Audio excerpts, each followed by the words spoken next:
Kalau nggak ada Mukibin, buat apa ada PWI? Cukup NU.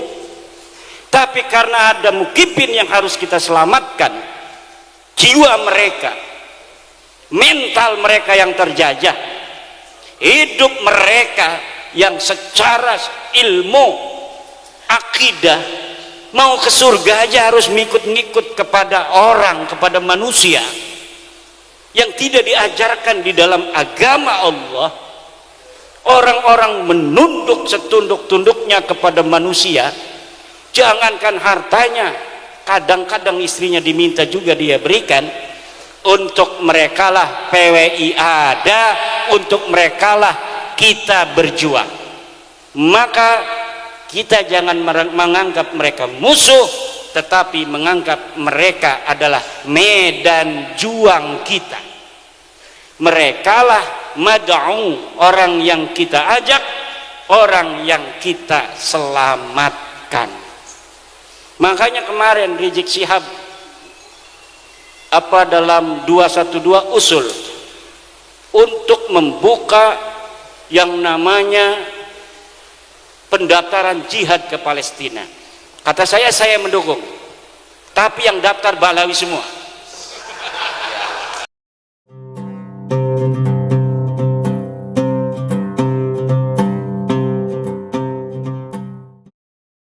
Assalamualaikum warahmatullahi wabarakatuh. Apa kabar saudara-saudara semua? Mudah-mudahan saudara-saudara semua selalu dalam lindungan Allah Subhanahu wa taala, tidak kurang suatu apapun, dimudahkan segala urusannya dan dilimpahkan rezekinya. Amin amin ya rabbal alamin. Jumpa lagi di channel RH Maula Official. Kembali saya akan mengajak saudara-saudara semua untuk kembali menonton ceramah dari Kiai Haji Imaduddin Utsman Al-Bantani seperti di awal cuplikan video tadi. Selengkapnya agar kita tidak gagal paham, mari kita bersama-sama tonton videonya sampai selesai.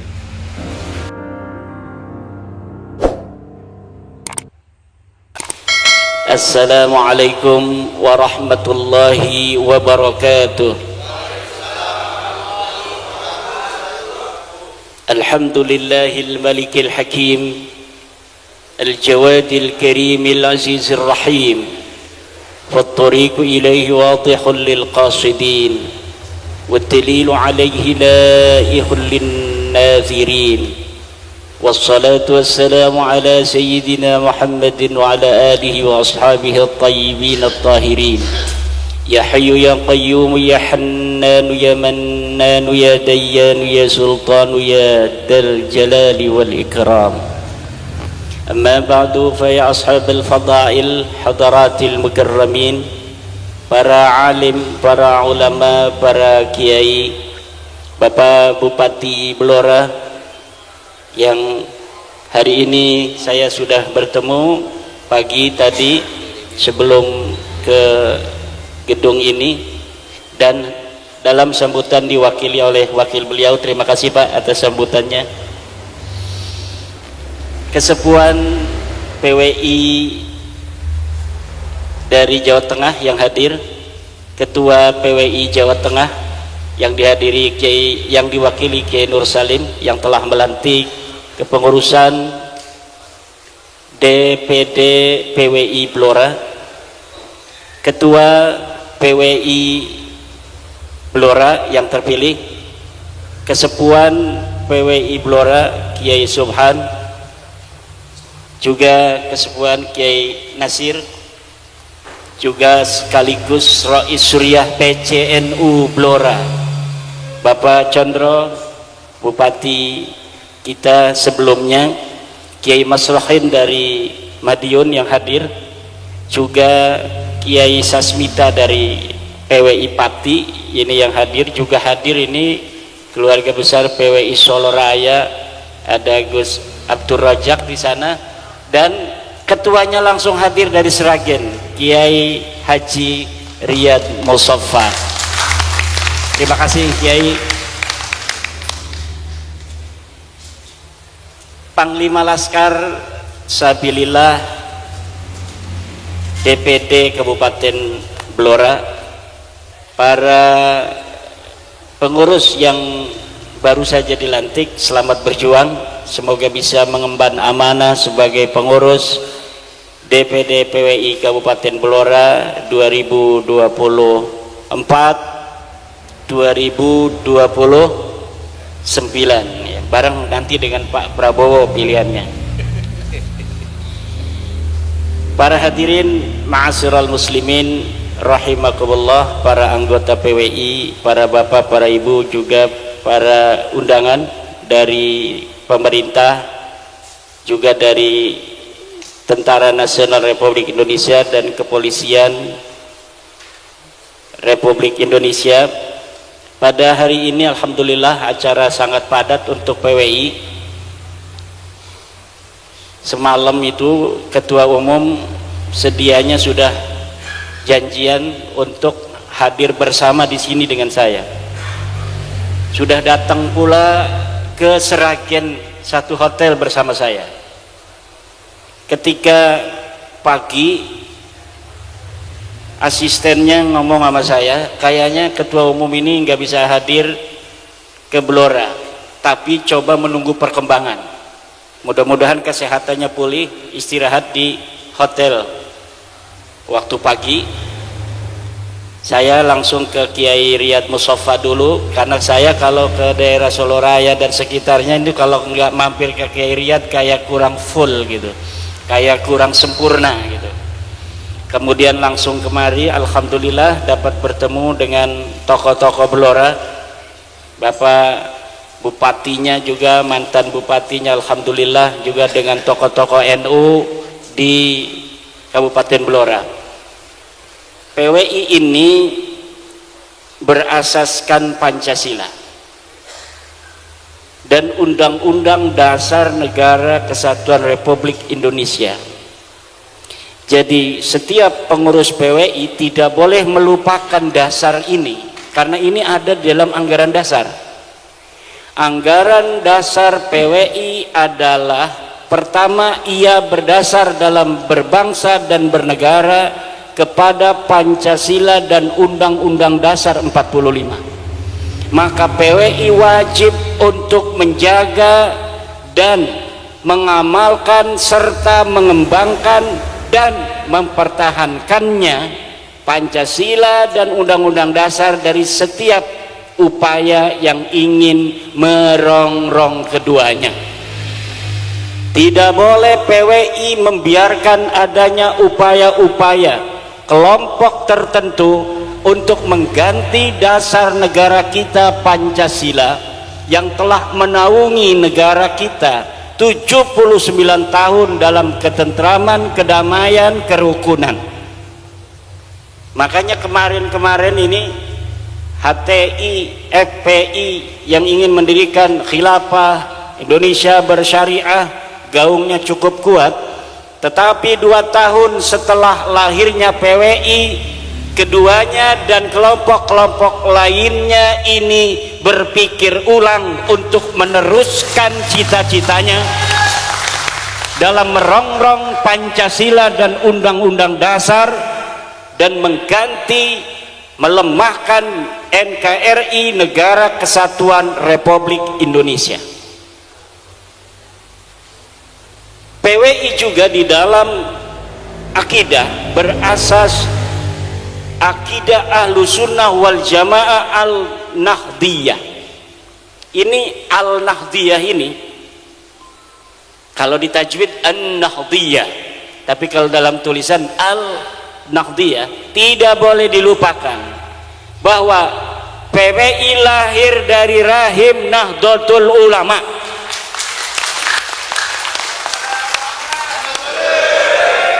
PWI adalah pasukannya Nahdiyin Nahdiyat di seluruh Indonesia. Tugasnya menjaga kemuliaan, kehormatan kiai-kiai Nahdlatul Ulama. Jika waktunya datang, PWI bersama Banser harus di depan di dalam menjaga kedaulatan Negara Kesatuan Republik Indonesia dan di dalam menjaga kemuliaan para kiai dan para ulama. Ini kata-kata An-Nahdiyahnya ini bermakna bahwa di dalam amaliyah di dalam fikrah, di dalam harakah, PWI sama dengan Nahdlatul Ulama. Secara amaliyah di dalam fikih mengikuti 4 madhab, di dalam akidah mengikuti Abu Hasan al-Ash'ari dan al-Maturidi ahli sunnah wal jamaah, di dalam tasawuf mengikutinya PWI adalah Al-Ghazali dan Junaid al-Baghdadi, bukan Ba'alawi.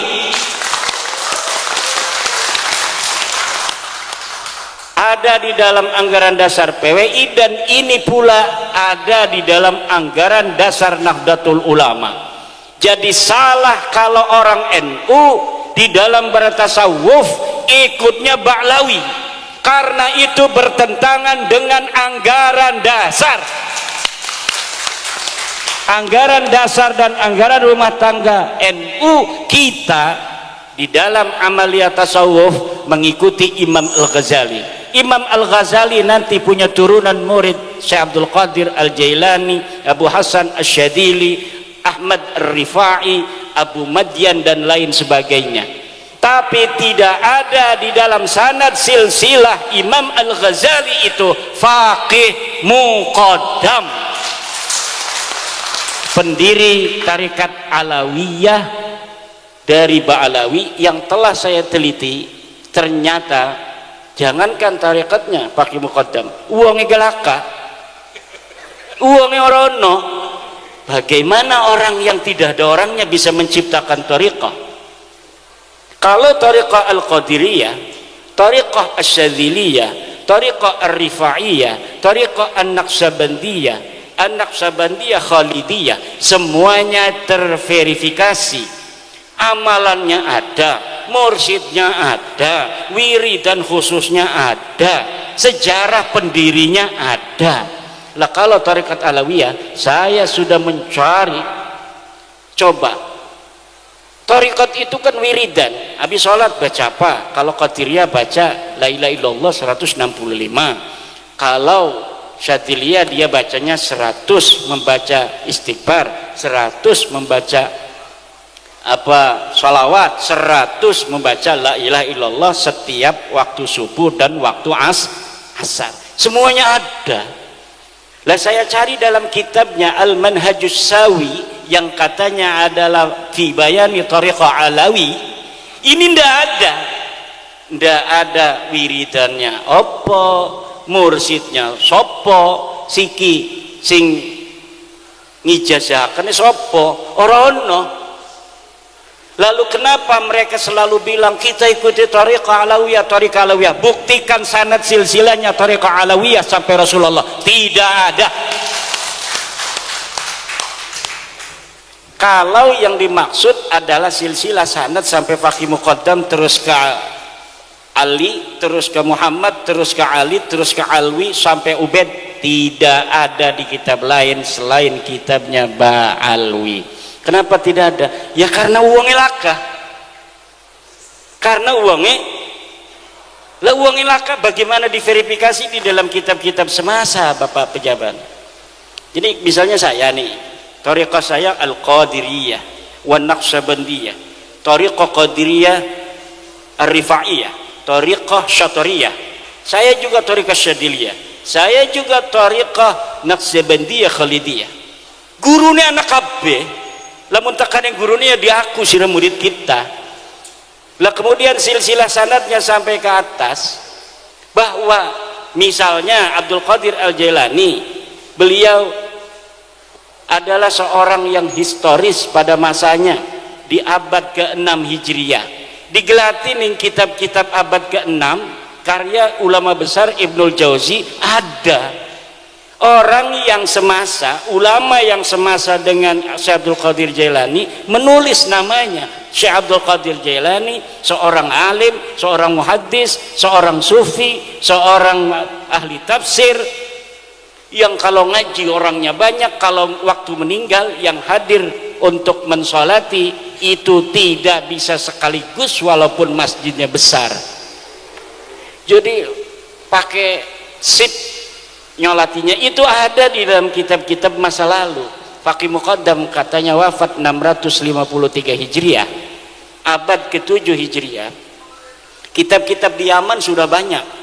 Ada kitab Tabaqat Fuqaha'il Yaman. Wah, itu sebelumnya. Itu kitab As-Suluk fi Tabaqatil Ulama wal Muluk. Ada kitab Ibnu Hisan, ada kitab Al-Muqrizi dan lain sebagainya. Tidak ada satupun yang memberitakan pernah ada dulu di Yaman seorang alim yang namanya Muhammad bin Ali Faqih Muqaddam. Teu aya ora ono. Lah kalau ora ono berarti apa? Kisah yang ditulis hari ini adalah fiktif, sangkuriang. Sama dengan sangkuriang, sama dengan sangkuriang, terus yang di Padang namanya apa? Maling kundang wa akhwatuha. Kalau yang di Blora ini atau yang di Grobogan, Joko Tarub, itu orangnya asli, sejarahnya ada, silsilahnya ada, tapi ada cerita legenda yang dibikin oleh para sastrawan. Jadi pada saat yang sama seorang sejarawan menulis pada masanya, pada saat yang sama pula seorang sastrawan mencatat dalam versi sastra. Ada ketemu dengan bidadari, Nawang Wulan. Ya kata saya sama pakar sejarah itu, saya berarti turunan bidadari karena saya juga ada silsilah kepada Raden Joko Tarub. Jadi kalau ngelihat bapak-bapak ini, saya itu bercahaya karena turunan bidadari.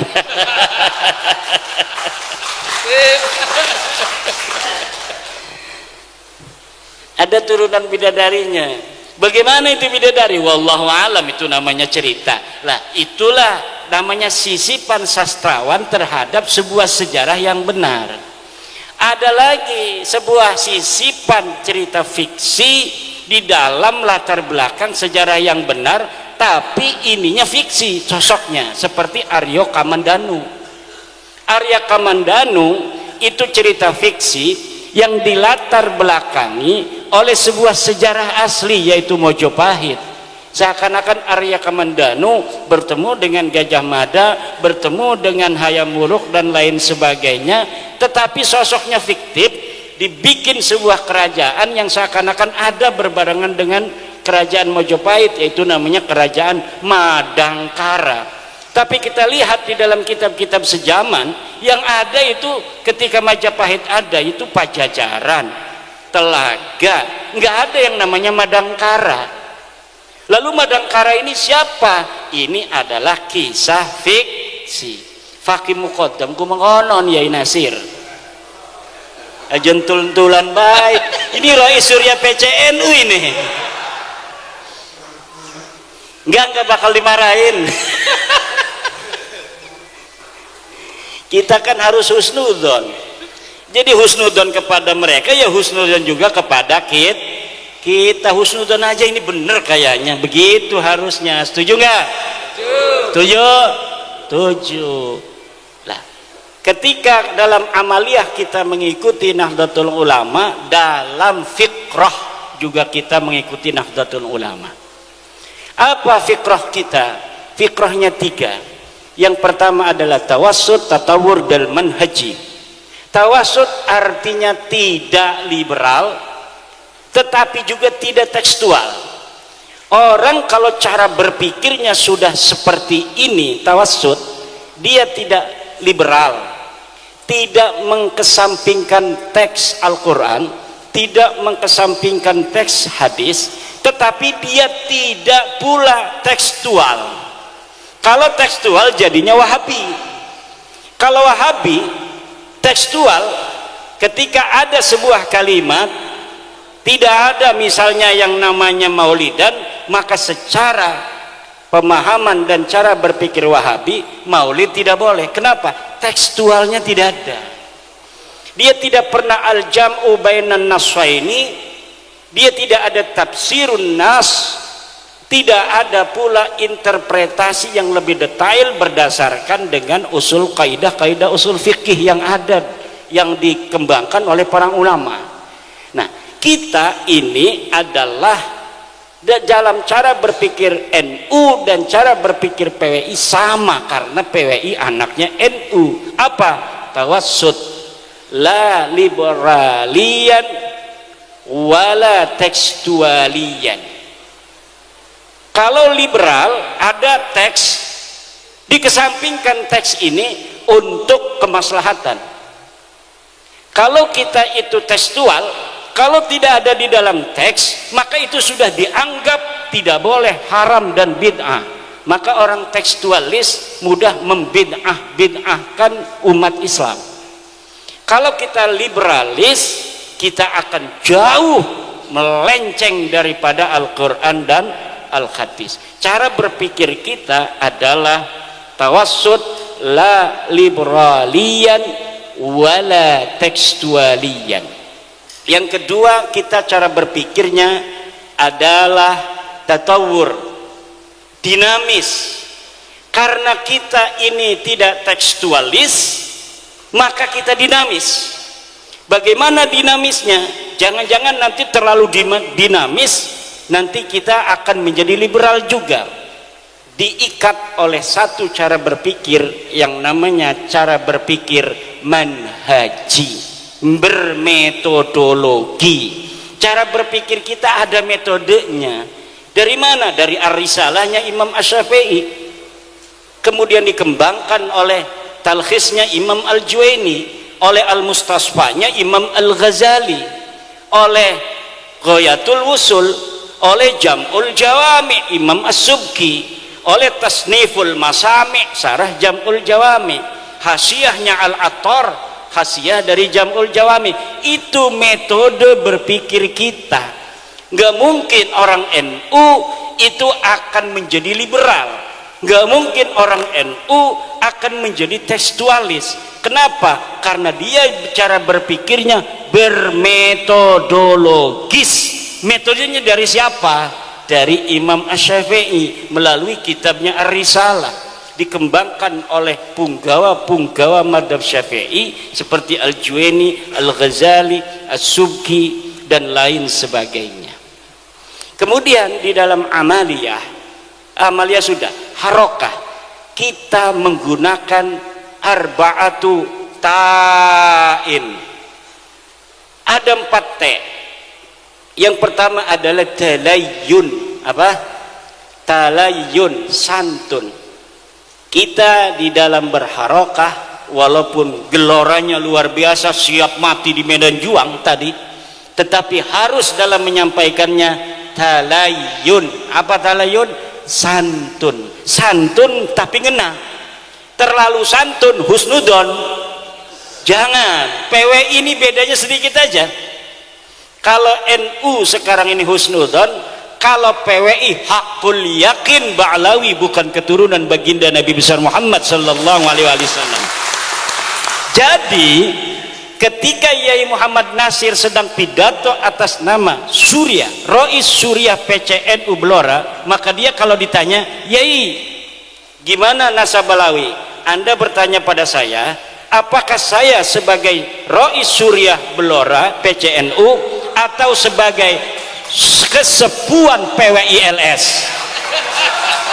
Kalau kata yang nanyanya, saya bertanya atas nama Surya PCNU. Kalau atas nama Rois Surya PCNU, maka husnudon.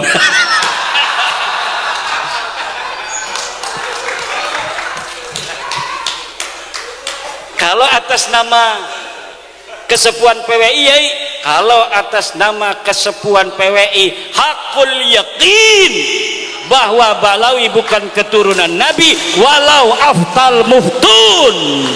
Begitu jawabnya, Yai. Insya Allah selamat dunia akhirat.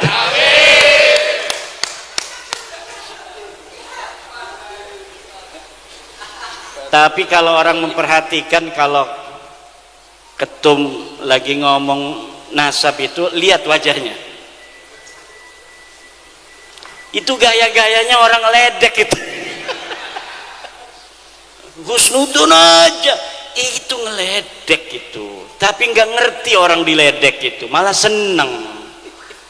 Ada yang diledek dapat duit lagi. Yang kedua, tatawu. Apa? Tatawu, harus sukarela. Orang masuk PWI nggak ada yang maksa. Bukan karena kita dilantiknya di gedung DPRD seperti hari ini, dihadiri oleh Bapak Bupati, wakilnya, dan juga mantan Bupati, oleh para anggota Dewan, bukan berarti kemudian kita yang jadi anggota ini dipaksa oleh mereka. Tidak. Kita ini PWI tatawu dengan sukarela. Makanya mukibin itu adalah calon-calon mad'u kita. Jangan dibenci. Mukibin itu harus kita sayangi, karena untuk mereka lah kita ada. Kalau nggak ada mukibin, buat apa ada PWI? Cukup NU. Tapi karena ada mukibin yang harus kita selamatkan, jiwa mereka, mental mereka yang terjajah, hidup mereka yang secara ilmu akidah mau ke surga aja harus ngikut-ngikut kepada orang, kepada manusia yang tidak diajarkan di dalam agama Allah. Orang-orang menunduk setunduk-tunduknya kepada manusia, jangankan hartanya, kadang-kadang istrinya diminta juga dia berikan. Untuk merekalah PWI ada, untuk merekalah kita berjuang. Maka kita jangan menganggap mereka musuh, tetapi menganggap mereka adalah medan juang kita. Merekalah mad'u, orang yang kita ajak, orang yang kita selamatkan. Makanya kemarin Rizik Syihab dalam 212 usul untuk membuka yang namanya pendaftaran jihad ke Palestina. Kata saya mendukung, tapi yang daftar Balawi semua. Tidak boleh anak-anak Nusantara ikut-ikut daftar pendaftaran Palestina yang dibuka oleh Rizik Syihab. Jangan. Karena saya baca sejarah, Pak. Saya baca sejarah bagaimana Balawi di Hadramaut, bagaimana Balawi di Indonesia. Nggak ada sejarah perang, nggak ada sejarah mereka mau berdarah-darah di dalam perjuangan menyebarkan agama Allah. Tidak ada. Ada di Aceh namanya Abdurrahman Az-Zahir Ba'alawi. Dia seperti berani pada tahun 1800-an akhir memobilisasi masyarakat melawan Belanda. Ayo kita melawan Belanda, ayo kita perang. Dimobilisasi oleh dia. Ketika rakyat Aceh itu kemudian percaya kepada dia, kemudian masyarakat Aceh bersatu melawan Belanda. Sebelum perang 1-2 hari lagi dia kabur ke Jeddah Arab Saudi, dikasih uang oleh Belanda. Akhirnya itu pasukannya dihancurkan karena sudah dimobilisasi di tengah hutan, habis semua. Ini sejarah Aceh. Sejarah di Hadramaut sama juga. Coba urut dari nama Bahar Smith atau Rizik Syihab sampai kepada Ubaidillah, adakah yang mati syahid di jalan Allah? Tidak ada. Tidak ada yang perang. Jangan bawa-bawa setelah Ubaid. Kalau setelah Ubaid itu cucu Nabi asli. Kalau seluruh keturunan Nabi itu ya jiwanya jiwa perang, sama dengan orang Jawa. Ini kalau dibuka oleh Pak Prabowo, betul-betul dibuka, saya yakin ribuan, puluhan ribu yang akan daftar. Kenapa? Karena orang Jawa, orang Nusantara, Aceh, Maluku, Bali itu orang perang semua, bos. Leluhurnya tukang perang. Saya yakin kalau dibuka semuanya akan daftar, atau bukan semuanya, banyak yang akan daftar. Maka saya tidak setuju kalau dibukanya atas nama anak Nusantara, tapi untuk Ba'lawi aja. Coba kita lihat berapa Ba'lawi yang mau dia untuk perang di Palestina. Bahkan kita akan nyumbang, PWI nanti akan nyumbang, betul? Kalau Balawi siap berjihad di Palestina, kita nyumbang setiap DPD berapa? 10 juta. Ini Kiai Riyad yang ngomong. Sekali lagi, apabila ada keluarga Balawi yang mau perang ke Palestina, setiap DPD PWI akan nyumbang 10 juta. Yang penting yang berangkat itu adalah Balawi.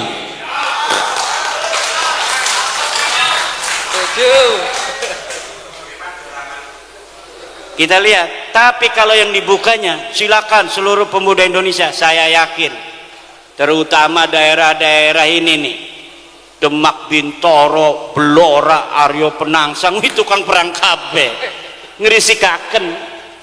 Banten, Cirebon, Aceh, Pagaruyung dan lain sebagainya, Maluku, Papua, tukang perang kabeh. Ada yang lagi stres dia itu gara-gara kalah di DPRD, kalah bupati segala macam, pasti dia ikut ke Palestina itu. Makanya jangan Pak Prabowo, jangan dibuka. Karena apa? Kita bukan penakut, Indonesia bukan penakut, tapi kita untuk perang di luar negeri itu membutuhkan pemahaman akan geopolitik global. Yang tahu geopolitik global itu pemerintah. Pemerintah sudah mengkalkulasi penting tidak, perlu atau tidak kita mengirim bantuan personil ke Palestina. Lah kalau tidak menghitung geopolitik, di Israel itu, di Palestina, pinggir-pinggirnya ada Iran, bos, ada Mesir, ada Irak, ada Yordan, ada Suriah, Yaman nyebrang. Tapi kenapa mereka tidak datang ke Palestina? Geopolitik global tidak memungkinkan. Lah ujuk-ujuk orang Indonesia mau datang ke Palestina, baru turun di bandara udah dibredel semua. Ini belum lagi secara syar'inya. Orang berjihad itu ada surut, ada arkan, bos. Mata yajibul jihadulana. Kapan jihad itu wajib? Jihad itu wajib ada 3 hal. Pertama, inda hujumil a'da, ketika musuh menyerang ke kampung kita, ketika musuh menyerang ke negara kita. Saral jihadu fardhu ainin likulli ahadin, maka perang itu wajib bagi setiap orang kampung itu. Yang kedua, indal tiqa'is saffain, ketika bertemunya 2 pasukan, kita perang di sana siap musuh, lah ini fardu ain, kalau kabur dia itu dosa besar. Yang ketiga adalah bistinfaril imam. Kalau tidak ada istinfarul imam digerakkan oleh Presiden Prabowo, tidak boleh. Negara kita tidak diserang, tidak ada iltiqa'us saffain, kemudian kita tidak diistinfar, tidak dikirim oleh Imam Prabowo. Lalu kita di sana atas nama apa? Atas nama pribadi. Senjatanya punya senjata apa? Parang, keris dari Blora mau menghadapi rudal nuklir. Ini kan kerisnya bukan sembarang keris. Mana ya itu yang tukang suwuk? Paling kita orang pakai suwuk, jimat al-aufak KB. Ada kalau PWI itu nggak usah ditulis-tulis, kitabnya aja beli, katanya di toko kitab al-aufak dibawa-bawa di tas. Saya pernah begitu, itu ada teman saya, ada paman saya ini sakit di Bandung. Itu karena PWI ya, namanya otaknya itu otak santri. Dia langsung bawa kitab Asy-Syifa, yang di dalamnya itu kan ada macam-macam itu obat-obat pengobatan. Ditaruh, takut kesambet katanya. Dasar kita sih bukannya istrinya dokter, tapi dianya begitu kayak dukun. Bukannya diobatin pakai obat, ini malah bawa-bawa kitab, wapaknya itu ditaruh di dadanya. Masya Allah, dasar santri. Nah ini kita sekarang ini menghadapi perang yang asimetris. Perang asimetris ini ada taktik tersendiri, bos. Serahkan pada negara. Nanti negara, Pak Prabowo beserta kabinetnya yang memikirkan kalau misalnya kita mau membantu Palestina dengan cara apa yang bermanfaat. Kalau dengan personil, apakah ini akan menyelesaikan masalah? Coba contoh PBNU itu cerdas dalam masalah Palestina.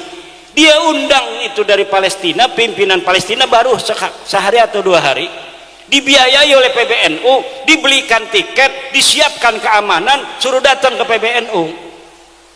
Kemudian ditanya itu orang-orang Palestinanya, perwakilan dari negara Palestina, apa yang bisa kami bantu dari Nahdlatul Ulama? Kita NU sudah ngirimin miliaran rupiah langsung ke yang berhak, bukan seperti yang lain buka-buka donasi di mana-mana, taunya bukan untuk Palestina, untuk ISIS. Seperti ACT itu, ACT 2000 berapa itu telah terbukti bahwa dana-dana yang katanya untuk Palestina, dana-dana yang katanya untuk kemanusiaan, ternyata dikirimkan untuk ISIS, organisasi teroris yang mengacak-ngacak saudara Islam kita, yang mengadu domba antara Sunni dan Syiah yang ada di Syria.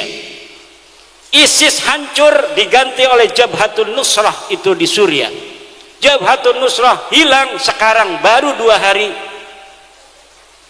Yang namanya apa? Tahrirus Syam, HTS, Hizbut Tahrir Syam, Partai Pembebasan Syam. Sama aja ini ISIS ini.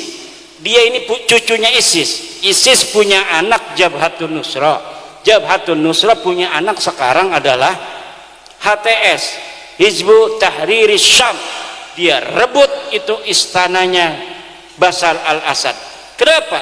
Karena politik global pada Arab Spring 2011-an itu tidak berhasil mendongkel kekuasaan Bashar al-Assad. Seperti Irak dihancurkan Saddam Hussein, kemudian Husni Mubarak, kemudian di Libya Muammar Gaddafi dihancurkan oleh kekuatan global. Tapi Bashar al-Assad kekeh, kuat dan kokoh. Kenapa? Dia seorang sayyid, dia keturunan dari baginda Nabi besar Muhammad sallallahu alaihi wasallam. Bashar al-Assad difitnah, dia adanya itu asyhadu an la ilaha illa Ali segala macam, na'udzubillah dan lain sebagainya. Ini geopolitik global. Nggak paham kita, maka bantuan yang katanya untuk jihad, untuk kemanusiaan, ternyata masuknya ke organisasi teroris. Kalau NU ini Bapak ngasih Lajisnu, Bapak ngasih NU Care, itu langsung NU-nya datang pertama ke Al-Azhar. Setelah di Al-Azhar, bagaimana caranya kami bisa masuk ke Palestina? Jadi tidak asal berikan kepada orang, karena banyak orang yang sekarang ini mereka itu atas nama Palestina fundraising, mengumpulkan dana umat, dana masyarakat, tapi tidak sampai kepada saudara-saudara muslim kita di Palestina, sampainya kepada teroris, sebagian lagi sampai kepada istri-istri simpanan. Ini kenapa tepuk tangan begitu? Punya ya? Nah, makanya PWI ini siap-siap, takut Bapak Prabowo secara hitung-hitungan geopolitik, karena tentara nasional Indonesia terbatas jumlahnya, ada 1 juta, sedangkan saya sebagai presiden berkeinginan membela saudara-saudara saya di Palestina, maka bangsa Indonesia 100.000 akan kami kirim untuk berperang di Palestina. Siapa yang mau daftar baru boleh. Yakinlah ke Balawi si Jacan nih kok. Blora 5.000, Grobogan 5.000, Sragen 5.000, santrinya Kiai Riyad ditinggalin, dia pergi Palestina, sama istrinya cium tangan. Tunggu aku wahai istriku, mau kemana? Palestina. Ternyata gilir. Kalau itu namanya istinfar, dikirim oleh negara boleh. Kalau istinfar, kalau tidak dikirim oleh negara ngapain? Geopolitiknya itu rumit bapak-bapak di dunia ini. Kalau tidak rumit, negara Israel kecil, jumlah penduduknya aja berapa? Luas wilayahnya nggak kayak luas wilayah Jawa Timur, paling juga se-Kabupaten Blora. Tapi kenapa begitu kuat dia sejak 1948 sampai sekarang? Ada sesuatu yang tidak bisa dijelaskan oleh hanya sekedar sebuah keinginan berjuang demi membela agama. Tidak hanya sesederhana itu. Maka tunggu aja negara Indonesia, apa kebijakannya. Negara Kesatuan Republik Indonesia terhadap Palestina kita dukung, itu saja. Sejak Indonesia didirikan 1945 tidak pernah berubah posisi Indonesia dalam masalah Palestina dan perang Israel, bahwa Indonesia bersama Palestina dalam perjuangkan kemerdekaan Palestina. Itu adalah sumpah dari pemimpin-pemimpin kita dan tidak pernah berubah setiap negara, setiap presiden. Mulai dari Soekarno, Soeharto, Gus Dur, B.J. Habibie, Mega, SBY, Jokowi, sampai Prabowo sekarang, posisi kita di dalam masalah keterlibatan antara Israel dan Palestina, kita tetap berada di Palestina dan kita mendesak kepada PBB untuk memerdekakan Palestina dan menekan Israel untuk menghentikan ekspansinya, penjajahannya di bumi Islam Palestina. Ini posisi, bukan hanya dengan semangat seakan-akan menyalahkan negara tidak mengirimkan pasukan ke sana. Ngerti ora sira hukum apa namanya itu geopolitik global, nyala-nyalain menteri luar negeri, nyala-nyalain tentara, nyala-nyalain presiden. Sekarang sudah tidak ada zamannya orang berani-berani menyalahkan presiden, mencaci maki pejabat negara. Tidak boleh lagi ada setelah adanya perjuangan Wali Songo Indonesia. Karena bagi PWI, pejabat saudara kita, dia sama-sama anak Nusantara, ulama saudara kita, guru kita, sesama anak-anak Nusantara. Tidak boleh siapapun yang boleh menghina putra-putri Nusantara, para keturunan orang-orang besar di masa lalu yang hari ini mendiami kepulauan Nusantara dari Sabang sampai Merauke. PWI hadir untuk memberikan semangat baru bagi bangsa Indonesia untuk menghancurkan mental-mental terjajah yang ada di dalam hati nurani jiwa bangsa Indonesia. Dan perlu diketahui bahwa peradaban Nusantara adalah salah satu peradaban terbesar di dunia selain Mesir, China, dan sebagainya. Demikian, selamat berjuang PWI LS Kabupaten Blora. Masyarakat Blora menunggu kiprahmu dalam menjaga budaya, sejarah, dan kemuliaan kiai-kiai dan umat Islam Kabupaten Blora. Wallahu huwal muwaffiqu ila aqwami thoriqin. Wassalamualaikum warahmatullahi wabarakatuh.